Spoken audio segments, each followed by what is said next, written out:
His name is Yoshioka Shidru, and both he and everyone else knew the poor guy was, by any measure, ugly. Still, Shidru had always worn his rough looks with a strange kind of pride of face, as he liked to joke, that looked like it had caught fire and been put out with a wooden plank. In sales, he leaned into his appearance, showing he wasn't scared of anyone, always carrying himself with a blunt, confident air around his coworkers. His motto was simple: make the customers smile, and his efforts never failed him. Sure, he was never exactly popular with women, but that never stopped him from being content with his life. At least, that was true until one day. One ordinary morning on the subway, Shidru was accused of touching a woman, even though both his hands were full of shopping bags. To make things worse, as he was being forced out of the train car, he dropped a pile of erotic games he'd just bought, doing nothing to improve his image in front of everyone watching the scene unfold. Of course, nobody believed him, and the world showed itself to be even crueler to the less fortunate in the looks department. After being judged for his supposed crime,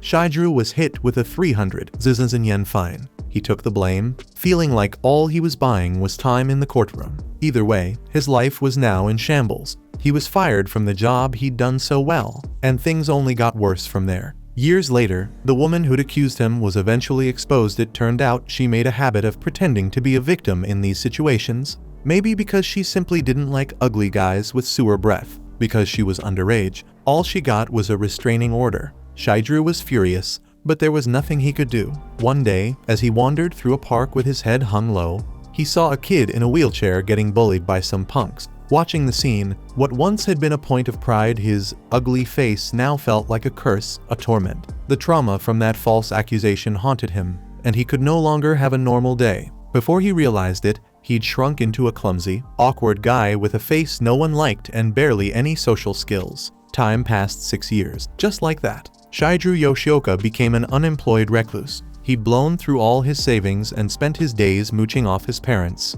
a failure even less useful than cattle. At that point, his days were filled with reading online articles about conspiracy theories, kidnappings, human experiments, and missing people, always wondering if it wouldn't be better if he just disappeared, too. Amid all that garbage, he came across an article about another life, in another world, a kind of second chance at existence. With a bitter smile, he dismissed it as nonsense, then laid his depressed head on his pillow, letting the idea spin around his mind at 2 in the morning. Sick of doing nothing with his life, Shidru decided to follow some instructions he found online, just to see what would happen. He turned his computer to face north, opened the window, raised both arms, and waited. It's not like he actually expected to go to another world. Maybe, deep down, he just wanted his life to be flipped upside down, anything to shake off all that existential misery. Suddenly, a message appeared on the screen. If you want to experience a new life, keep going. To return, you'll have to pay half your expected lifespan. Thinking it was just some weird virus, Shidru clicked continue, hoping to close the window and restart his PC. But instead, a new window popped up, showing what looked like RPG character stats. Tempted by the idea of starting over as a 16-year-old, Shidru kept going until he reached the appearance stat, which was set to 5 points. For some reason, maybe because he didn't believe any of this, Shidru cranked it all the way down to -255. This earned him a massive bonus, 13,000 points to spend on other attributes like strength, vitality, and defense. There was also a field to describe his character's special traits. Most people would have filled it with good stuff, but Shidru went the other way. He gave himself just 1 point in money acquisition, trading it in for even more bonus points. On top of that, he set it so he'd lose 10 GP anytime a girl touched him. And if he tried anything indecent, he'd die instantly and painfully. With that, Shidru Yoshioka now had 100,005,100 bonus points to allocate. But just as he was about to start distributing them, his computer signaled that time was up and he vanished without a trace. Next thing he knew, he woke up in an unfamiliar world, his appearance just as unpleasant as ever. Thinking it was all just a dream, he glanced in the mirror only to be genuinely shocked by the kind of power someone with -255 appearance could wield. Suddenly, 2 women and a man appeared, all dressed in nothing but their underwear, as if they'd been waiting for him to show up. One of the girls was shivering, so the big guy handed over an extra piece of clothing, but when she refused, he realized that even in this strange new world, ugly guys still didn't stand a chance with women. Eventually, the guy in the group introduced himself as Seiji, age 16. Shidru pegged him as the handsome, well-spoken type. The blonde girl simply said she was 16 too, but didn't give her name. Finally, the other girl introduced herself as Seika. Then, to everyone's surprise, Shidru revealed that he was also 16. To be honest, Seiji thought the big guy looked a lot older, so worn out by life, but admitted he had a certain presence. He added that they must all have ended up in this world after following some instructions they'd found online. The girls agreed, and they all realized that, somehow, they'd started a second life together in this bizarre new world. Ridiculously enough, while still in their underwear, Shidru, uninterested in the conversation, wandered off. He had no plans to make friends. He opened a drawer in a dresser and found a single coin. Remembering his money acquisition rate was just 1 in 10,000 and the game rounded down, so even a little luck meant nothing. Seiji asks the big guy if he's found anything, but he shakes his head. Nothing. Anyway, Shidru finally introduces himself properly and gets a friendly response, though his new buddy clearly isn't sure how to react to all this. Later on, the group of 4 gets their hands on some gear kits they have to split among themselves. When Shidru grabs a shirt, he grumbles that there's no way this thing will fit him, but to his surprise, it slides on perfectly. The girls light up when they put on their new outfits too, but Seiji can't help noticing something strange. There are 4 of each item and piece of gear, but together they've only got 7 coins. As if it was obvious, Seika points out that you can't divide 7 by 4, and the blonde wonders if someone might have pocketed a coin. Knowing full well it was him, Shidru says he doesn't need the money and tells the others to split it among themselves. Seika says that's fair, since all 7 coins were found by people other than Mr. Shidru. The big guy knows it's true he might have found a coin, but he let plenty slip by while the girl teases that he was probably more interested in checking out the girls than searching for cash. Anyway, in exchange for giving up the money, Shidru says he'd like the axe, but Seika shoots him down, telling him to keep his hands off other people's stuff. Seiji comments that if Shidru tries to go solo, he'll just end up failing again.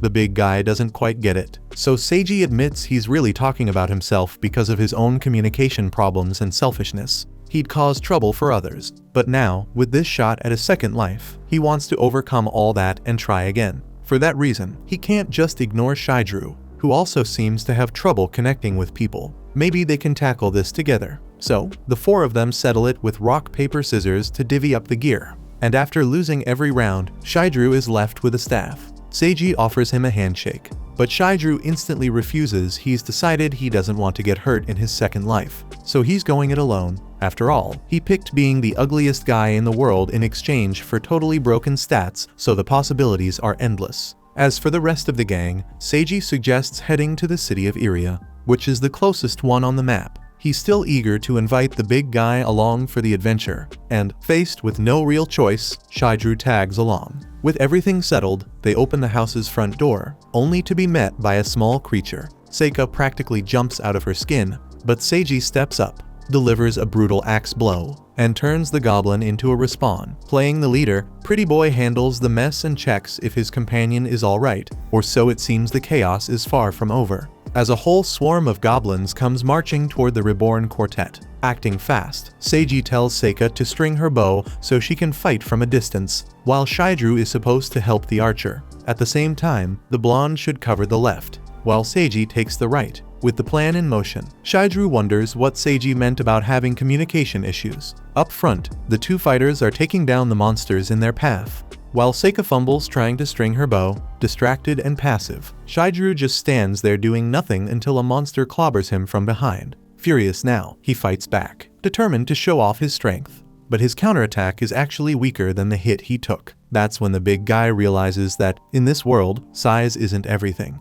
He retreats under the assault from the little monster, only to take a blow to the knee that knocks him off balance. At that moment, it finally hits him. He forgot to assign his attribute points. Even so, he manages to block an attack and smack the goblin, which instantly shoots him up to level 31 thanks to his unique stats. Seiji and the blonde also level up, assigning their new points to strength and vitality. Watching all this, Shidru notices he can't see their status screens to copy what they're doing, so he just dumps 1 trillion points into every stat. The system totally glitches out, then comes back to reveal that he's now reached absolute god status. From that point on, whenever a goblin hit the big guy, he barely felt a tickle. In response, he flicks the little creature away with a single finger and takes a moment to savor his newfound power. Meanwhile, Seika is still struggling to string the damn bow. Up front, Seiji counts 16 goblins defeated, while the blonde tallies 13, leaving Seika feeling useless and even more embarrassed, facing the kind of situation he'd always tried to avoid. Shidru finally works up the courage to face his negative status and crawls over to help her out. She asks what the hell he's doing, and he explains he's got bowstring syndrome. Then, out of nowhere, the bow itself speaks in his mind. Shidru, put the string on the bow. The girl, a bit freaked out by this, backs off for a second, but then just hands him the weapon. Right away, Shidru remembers all those videos he used to watch when he was an unemployed loser and strings the bow like it's nothing. Impressed, Seika hands him an arrow and tells him to shoot, and Shidru does his best to avoid touching her. No point in losing 10% of his HP for no reason. Since he's now way over leveled, he decides to try out one of his archery skills and fires the arrow at the enemies, but the shot goes off into the woods. No one was ready for what happened next. Out of nowhere, a massive magic circle forms in the clouds, and suddenly, a dragon emerges, annihilating the goblins. To explain away this ridiculous feat, Shidru lies to Seika, saying he used to be in the archery club, and hands her the bow back. With more goblins closing in, the archer now had the chance to cover her teammates on the front lines from a distance. She let loose, firing away at the enemies like she had a machine gun in her hands. Somehow, though, she managed to miss every single shot. Watching the scene unfold, Shidru picked a different skill and turned a stick into more arrows, giving Seika another opportunity to waste every last one just as enthusiastically as before. Luckily, their two friends up front handled things just fine, clearing a path straight to Irie City. After the journey, everyone arrived at their new destination starving, and the first thing the blonde girl spotted was a local burger joint. Drawn in by the smell of fries, the group dashed inside, everyone except Shidru. Even though he enjoyed their company, it was time for him to say goodbye. Strolling through the city, Shidru caught his reflection in a fountain and wondered what he could find to satisfy his hunger. Just then, a cat approached. He reached out to pet it but hesitated, remembering that if it turned out to be female, he'd instantly lose 10% of his HP just like every other time he touched a girl. That rule still applied. Seika showed up right after, startling the big guy so badly he fell into the fountain and ended up soaked. Despite her chaotic entrance, her intentions were pure. She'd brought Shidru a huge burger to thank him for fixing the string on her bow. Distracted by the smell of teriyaki sauce, he reached out for the sandwich and accidentally brushed her finger, triggering the penalty he'd been so worried about. The result? 58 trillion points of damage, enough to wipe out the population of 300 Earths. The colossal damage sent his meal flying against the wall, leaving Seika devastated as her thoughtful gift became modern art. Embarrassed, Shidru tried to make things right, relying on those sales skills from his previous life. He apologized, explaining that his hand had been shaking because Seika was just too pretty. When he went to pick up the burger from the ground, Seika offered him the one she'd brought in her bag. Apologizing herself for being too pretty, Shidru noticed it was her own food, but she reminded him she was rich, unlike him, who didn't even have a penny to his name. Besides, he'd helped her not just with the bowstring, but also by making more arrows for her. Touched by her kindness, Shidru accepted the sandwich with a smile, thinking he might be able to return the favor one day. Just then, the rest of their friends arrived and called them back to continue the journey. So Shidru realized his solo adventure would have to wait. On the way, they stopped to buy supplies. Seika, never missing a chance to show off her wealth, ordered a ridiculous amount of arrows even though her bag was already overflowing. And Shidru could magically craft arrows by the dozen if he wanted to. After they finished shopping, the girl turned to the big guy and asked if he wasn't going to buy anything. But then she remembered of course he couldn't, since he was flat broke. The other two in the group arrived soon after, having found a nice inn where they could spend the night. Seika was practically bouncing with excitement to get there, but Shidru just wanted to hang out in the park and turned down the invitation.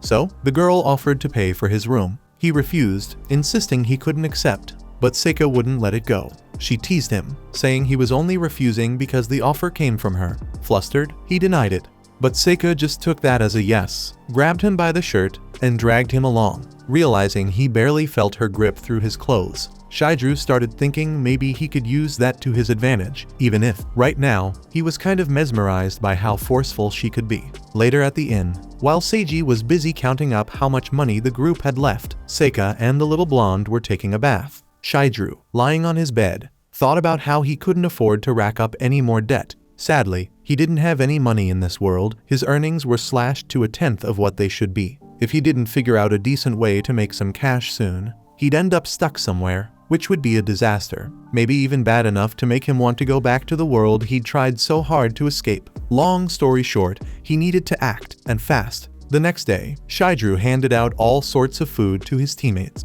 Everyone was thrilled, so he joked that he'd gotten it from some kind soul after pretending to be a tired worker catching the last train home. Seika didn't get the joke, which made Shidrew realize just how innocent she really was. To top it off, she scolded him for begging, saying that even though he was poor, that wasn't the answer. If he ever needed anything, he should just ask her. After all, everyone knew she was loaded. In reality, Shidrew had technically bought all the food.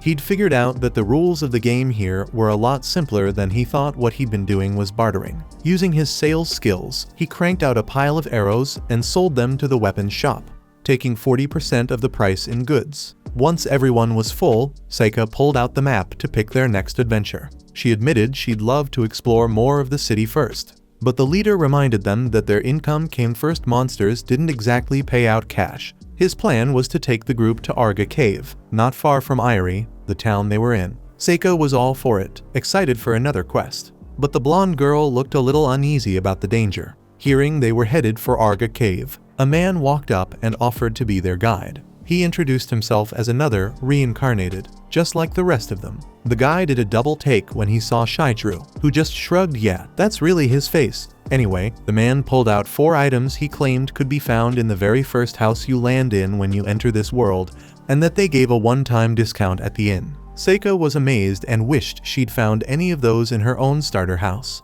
and the guide said they could use the discount at reception. Seiji was immediately suspicious about this sudden generosity, but Seika didn't care and just took the item, grinning. The leader asked who the guy was, and he introduced himself as Kayoshiro, a humble worker who made a living showing newbies around. Shidrew was instantly on edge. The guy looked exactly like the type who preyed on beginners. Still, with the power of the absolute god on his side, he decided to let Seiji handle it. Even with the group running low on funds, Seiji figured hiring a guide was a solid investment for this quest. He offered Kayoshiro 120 rira a day, plus a bonus from whatever they found in the cave. With everything settled, the team set off for Arga Cave. On the way, they ran into a horde of goblins, giving Seika yet another opportunity to showcase her incredible talent for missing every single shot. Feeling sorry for her, Kayoshiro suggested she learn to save her arrows. Seika just laughed, being rich. She had no idea what that meant, so Kayoshiro tried a new approach, putting it in terms she'd understand. Seika, imagine each arrow costs 100 million yen. That finally clicked for her.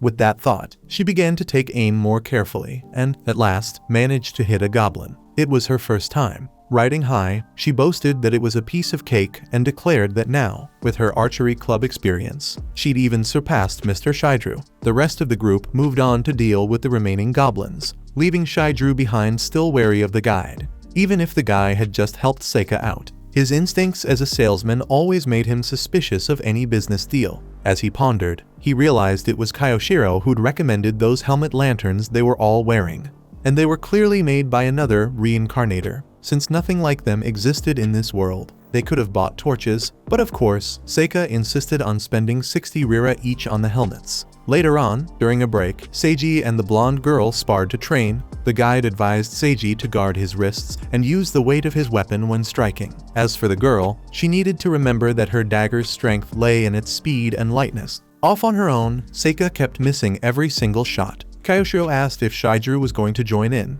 but the big guy said he didn't have the right skills for it. The guide admitted that leveling up with a staff was tough, but the weapon's final ability was amazing if you had the patience to stick with it. Shidrew already knew that. Before dawn, he'd left town to make some arrows and ended up running into a giant orc. That's when he decided to try out his staff's strongest move. The name of the power was Final Destiny +2, a skill so destructive it promised to wipe out everything within a 200-mile radius, potentially killing about 1.5 million people. If Shidrew ever used that thing in Saitama Prefecture, he'd basically connect the Pacific Ocean to the Sea of Japan, so of course, he cancelled it on the spot. Anyway, Kayoshiro advises the young man to get into some fights and gain real experience, or else he'll have to retire, just like Kayoshiro did. back in the day. Kaisho used to be part of a mercenary group where he and the leader were pretty much equals, but he ended up retiring because he just didn't have the right skills. The boss, on the other hand, climbed all the way to the top and eventually became king. Kaioshiro is convinced that Shidru would be shocked to find out that Guy was level 80,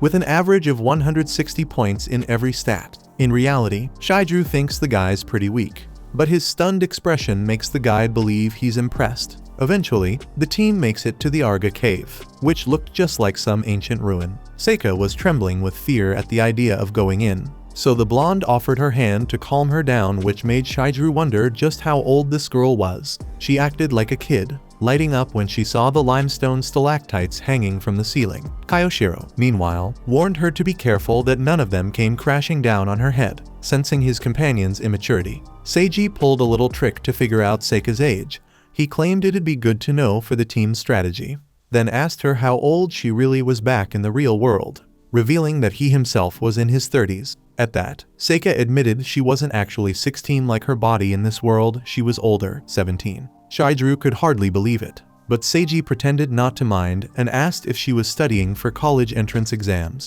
Seika said yes, and she'd only ever gotten straight A's. Led by Kaioshiro, the group moved on, battling giant bats as they made their way to the deepest part of the cave, where a massive door awaited them. As always, Seika dashed ahead, trying to open it without a second thought. So the guide asked her what level she was. When she answered 3, he told her she'd be killed the second she stepped inside that room. There wasn't some amusement park behind that door, but the boss of this whole mess. Horrified, Seika ducked behind her friend, and Seiji decided it was best to call it a day. Before heading back, the leader thanked the guide for his help, but Kaioshiro had other plans to wrap up their outing. To celebrate their contract, he said he'd prepared a little party for his comrades. So, he led the group to a door with a sign that read, "Meeting Room," 3 words that nearly drove Shidru mad, thanks to all his corporate life in the past. Seiji asked if the guide built this room, but Kaioshiro said no. It was actually another reincarnated person who created this safe place,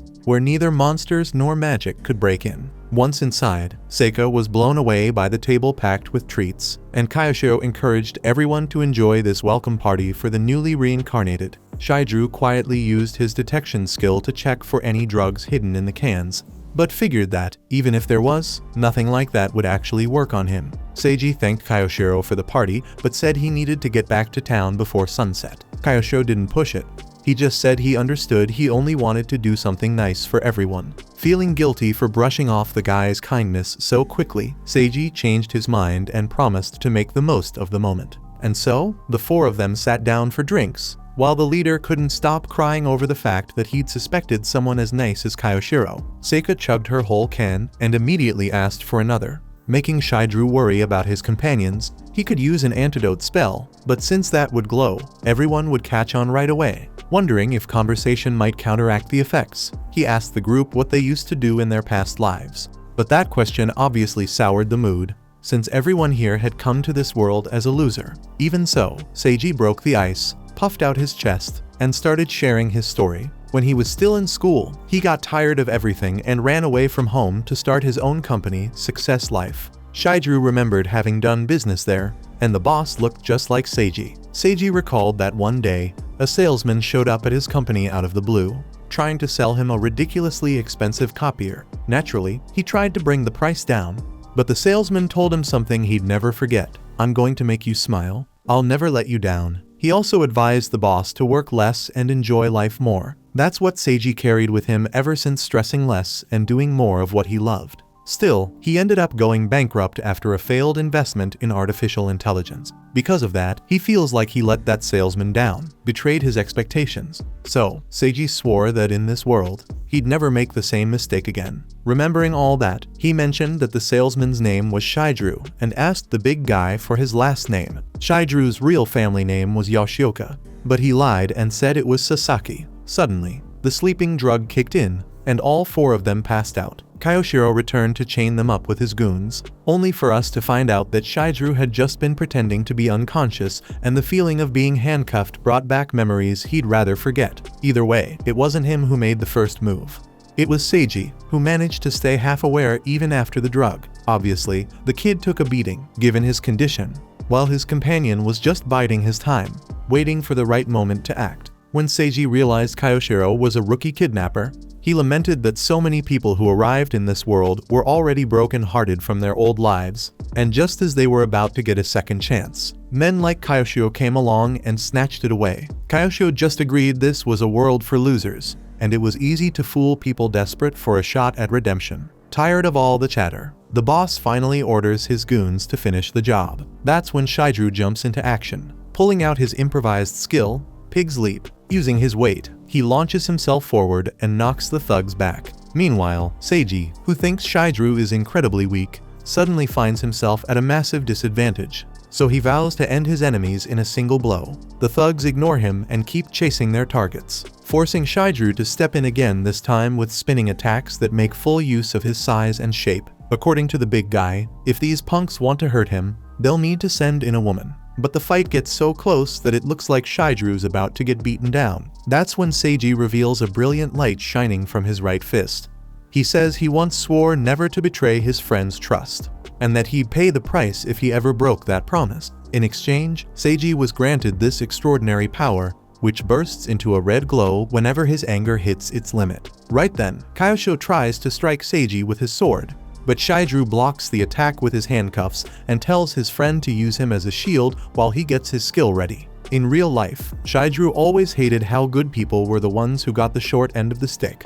So now, his biggest wish is to build a new world where kindness actually gets rewarded. With that resolve, Shidru Yoshoka decides he's not going to run away, and asks the boss to show him how it's done. With that, Seiji gains the confidence he needs and unleashes the red light from his fist. The surge of power transforms his muscles dramatically, even giving him wings, turning the boy into Aldean, the unbreakable hero, a nickname Shidru isn't fond of at all. Check out these videos appearing on your screen and subscribe so you don't miss the next part.